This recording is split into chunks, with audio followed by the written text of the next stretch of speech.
Hi guys, this is TaeNgGu and the Starcraft saga to find the next ASL champion is going to continue. We're going to be watching ASL Season 17, round of 24 Group C loser set, and it's going to be a TVT with Ssak and TaeNgGu fighting it out, busting it out, you know, trying to destroy each other with tanks and siege and vultures and dropships and hopefully battle cruisers.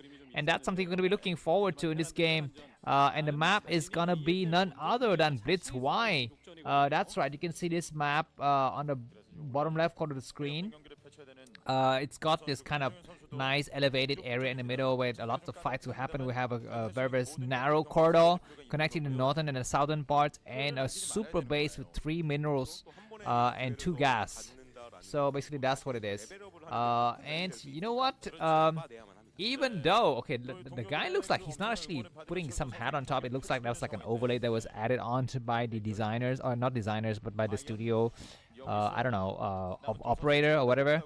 But anyways, yeah, I was going to say that even though Ssak might be a noob against Protoss and against Zerg, against Terran, he's an expert. He's so good. Remember like last year when he's got several epic matches TBT against the like of Rush and Sharp, and he always win them convincingly. So he's a very strong contender. As you can see the stats at the bottom right on the screen, versus Terran he's 60% in ASL records. Of course TaeNgGu has got no record at all, so he's that's 100%, right? I mean, it depends on how you look at it. Is it glass half full or glass half empty? If it's half full, then it's 100%. If it's glass half empty, 0%, because you haven't played anything at all. But anyways, yeah.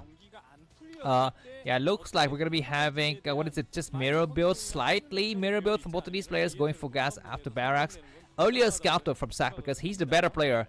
He want to make sure that his enemy is not going for something crazy in the middle of the map. He's not scouting the middle area of the map though. On the left side, you know, the left hemisphere of this map, he's going to go directly into his enemy's basement. And the fact that he finds his enemy's SCV in the middle is going to be a comforting factor. He was going to be, you know, thinking that, okay, you did not go for any kind of cheese, because if you went for cheese, why would you invest in the second SV? Although sometimes the cheeser would like to actually do that to fool the other player into, you know, having a false sense of security. But anyways, factory coming down, so everything is looking well and good for both the players here. One Marine only from TaeNgGu is going to be to chase away his enemy's SCV, and the same build is for Ssak, but Ssak is able to deny the SCV from actually coming in. Actually, I don't think it makes that much of a difference. Anyways, both of the barracks going to get flooded out. And yes, Ssak is very good with positional play. He's very good with setting up tanks in good position and gaining kind of presence on the map here. Looks like Ssak is advancing a little bit with his Marine. He tried to catch the SCV, but no, it's not going to be able to do anything. Let's see if we see any kind of divergence in build here. One popular build is like 3 factories with a lot of vultures. The other is maybe factory and then armory, and yet another one is factory and then starport, or at least 2 factory and starport. So whatever. Anyways, this SV from TaeNgGu finally gets in. Looks like Ssak is gonna go for an expansion, but TaeNgGu already put down his expansion as well. We're gonna be seeing maybe vultures first. So vulture war is something that we have to kind of keep out for. This SCV finally is gonna die. I was really very surprised that TaeNgGu allows it to die. He actually can just run behind the mineral patch one more time and just keep on running back and forth. But anyways, yeah, vulture first for Ssak. What does TaeNgGu have inside his base? It looks to be vulture as well, so there's gonna be vulture war here. Second vulture being produced here by Ssak is not yet coming out of the factory. So 1 vulture against 1 vulture, and the Marine may actually help. Looks like TaeNgGu has got a Marine coming out to support, so 2 is better than 1. Yeah, let's see how the battle is gonna end here. Looks like the vulture is gonna return here from Ssak after he feels the risk of the Marine, because this barracks was being attacked. Anyways, looks like TaeNgGu is going to be able to have 2 vultures on this side of the map.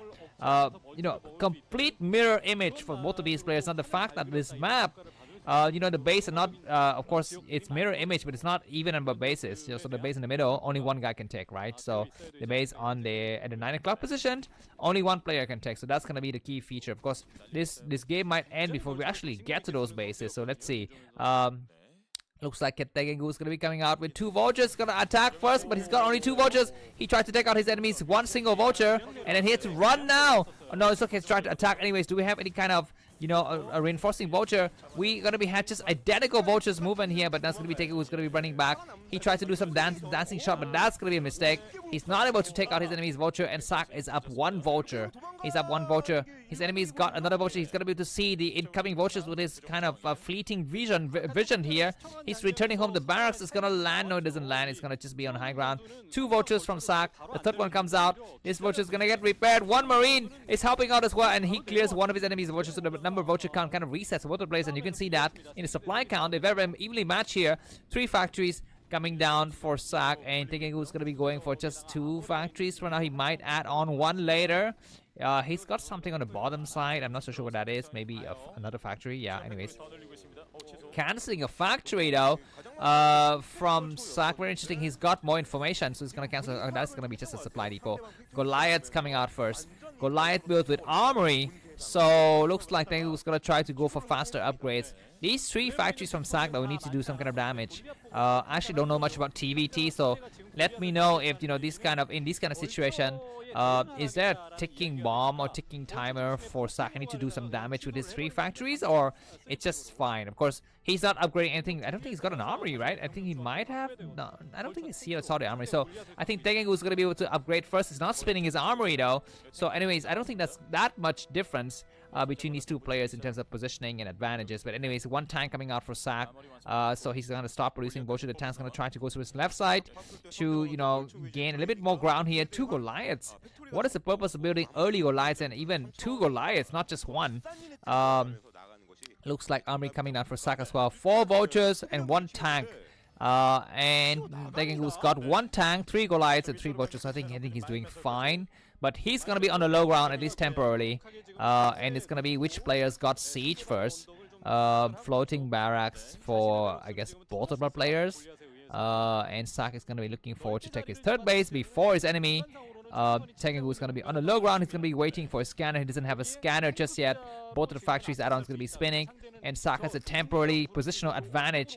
He is able to take his command center first. He's got more mines on the field. He's kind of squashing his enemy to the top right corner of the map only and confining him there. Anyways, Vulture's going to try to get on high ground, but the fact that he's got no scanners, now he's going to be able to have some scanners. Not upgrading anything with the armory. I mean, okay, I guess I don't understand TVT that much, but I thought you would need to upgrade. I mean, of course, maybe one of the facts to build the army is to go for the Goliaths, right? Yeah, but anyways, my brain is fried today because I've been just doing too much Starcraft casting, like 7 hours per day. It's ridiculous. I'm gonna cast more games after this Group C is finished, so yeah, please watch out for those games. But anyways, 4 facts is gonna be what TaeNgGu has at this moment, but he's down a base and he's down about 6 supply.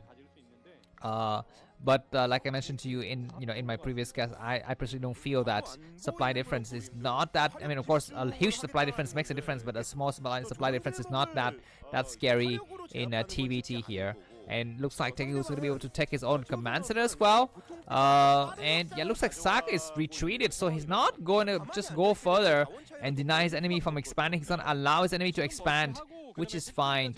And you can see how Ssak is just slightly ahead of his enemy because he's already planned down some mines at the top left of the screen and the left side overall, whereas TaeNgGu's got complete no vision of what his enemy is doing. Nice scan. He wants to see if there's the presence of a starport.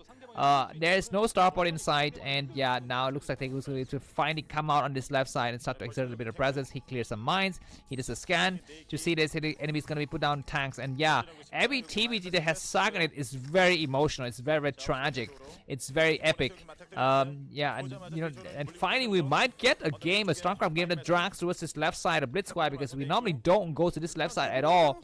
Normally in PvZ, we have the Zelle player takes the base, for example, at the 730 position, and that's it. I mean, that's going to be the only base on this left side that gets taken, but we might get more bases taken today, so that remains to be seen. Let's see which player is going to take, the 3 o'clock base.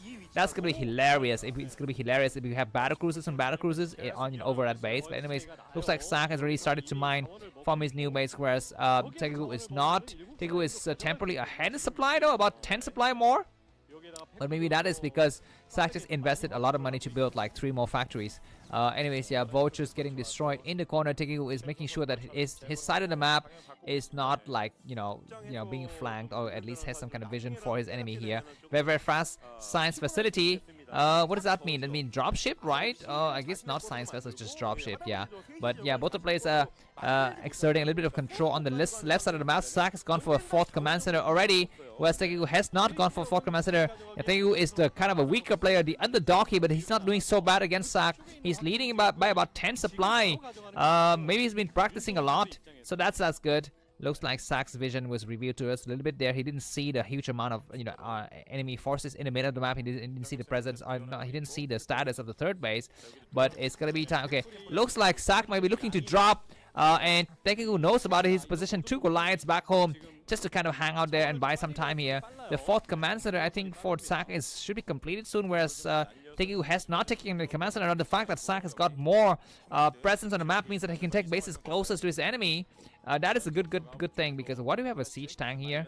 I mean, there's no need to siege right here. I mean, there's no incoming, enemy forces, I feel.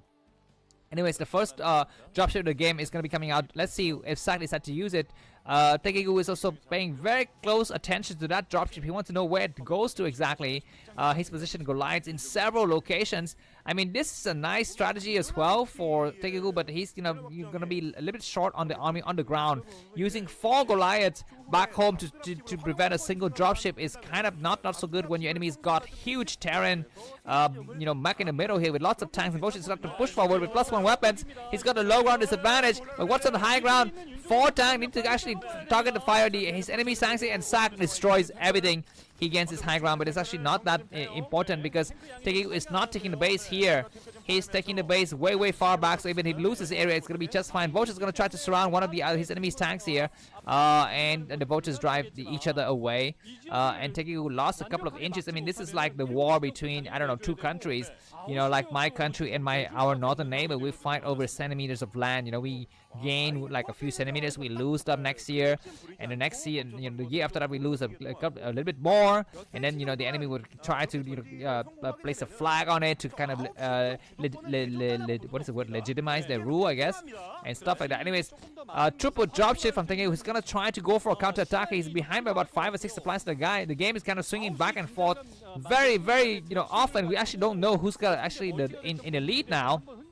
But anyways, I think it's going to be the perfect time for me to read some advertisement. My name is Namcraft. Very happy to welcome you on my channel. My channel is one of those channels that provides very fast English commentary, but not as fast as how this game is proceeding. A lot of tanks coming out for Ssak to destroy his enemy tanks, and it looks like a lot of tanks wasted for TaeNgGu. The game might be ending soon. I might not be able to finish up my advertisement here, because Ssak is just so strong. He pushes forward and he destroys everything. Alright, looks like Ssak is going to reposition some of the tank a little bit on this left side. He gains the high ground advantage. If he wins the continuous battles like this, then the base at the 9 o'clock position is going to go for him. Destroy so many of his enemies' tanks and Goliaths on the low ground. High ground advantage is so crazy here, and he's going to also be able to repair some of the tanks as well. Supply-wise, after the battle is over, Ssak is ahead by about 10 supply. The game is not yet lost, I think, for TaeNgGu, but need to kind of try something. Let's see if his triple dropship can do some kind of damage here. Flying to his enemy's main might be something. He's going to try to regain the high ground here in the 11 o'clock position. It might be a better position to hold, but Ssak is going to push a little bit towards the west side. Only 3 tanks he had to defend. TaeNgGu need to counter support from the north side. He comes forward, but not in good siege position, and so many units are bleeding to deaths here. So many tanks, so many vultures. Just spearheading the attack here for Ssak, and TaeNgGu is kind of cut into half. He's doing okay though, slightly. He's got these 3 tanks are just kind of bumping against the artifact there, but still so many forces destroyed in that battle, and continuous repair work, just so fast repair from the SCV, and now Ssak is ahead by about 10 supply. The game might be going over soon now, because looks like Ssak's got 5 bases. The base at the 5 o'clock position, the outer 5 o'clock position is finally operational, and Ssak pushes forward once again and threatening to cut his enemy's bases into half here. This is going to be the last battalion for TaeNgGu. We need to hold this base, but no, Ssak gains the high ground advantage. He's going to kind of shell everything that comes on the north side of these tanks. He leaves the rest of these areas because he knows he doesn't need that much forces here. He's going to try to go over the other side to kind of prevent a counter attack, but there's no counter attack incoming because TaeNgGu is a bit too slow. His APM is slightly less than his enemy as well. Commander Center getting floated, and SCB just fighting helplessly against the vultures. Supply-wise, Ssak is ahead by about 40 supply now. He pushes forward more and more. Like I told you, Ssak is a king of TVT. He's so good. I mean, he's not that great with TVP and TVZ, but he's very good with TVT. He clears everything, absolutely crushing everything, stunning his opponent. And he's gonna even push forward and gain this base here at the inner electric option. It's gonna be the end, because the last mining base, the last fully in the mining base for TaeNgGu is gonna be at the top left, and he's gonna try to mount a serious counter offensive with 4 or 5 dropships. I don't know if it's gonna be able to do any kind of damage at all. He needs to kind of find the area correctly here. The dropship flies over. Okay, where's he going?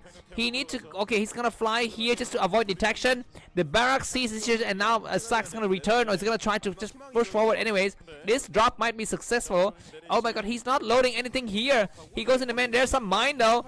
What is he sieging? He's sieging. Okay, he's still gonna siege here, but that only is able to disable a single refinery, and that's it. Whereas Ssak's going to take out the entire top level corner of the map.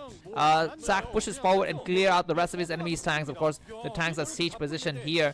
But +2 weapons for TaeNgGu is not enough to help him fight against the incoming tanks from Ssak. And Ssak is going to be able to clear out the enemies very, very clearly. Nice counter drop as well to clear out these tanks. These tanks are so bundled up together. They're not effective. And one mine drag. No, that mine drag is not successful. But maybe we don't need it.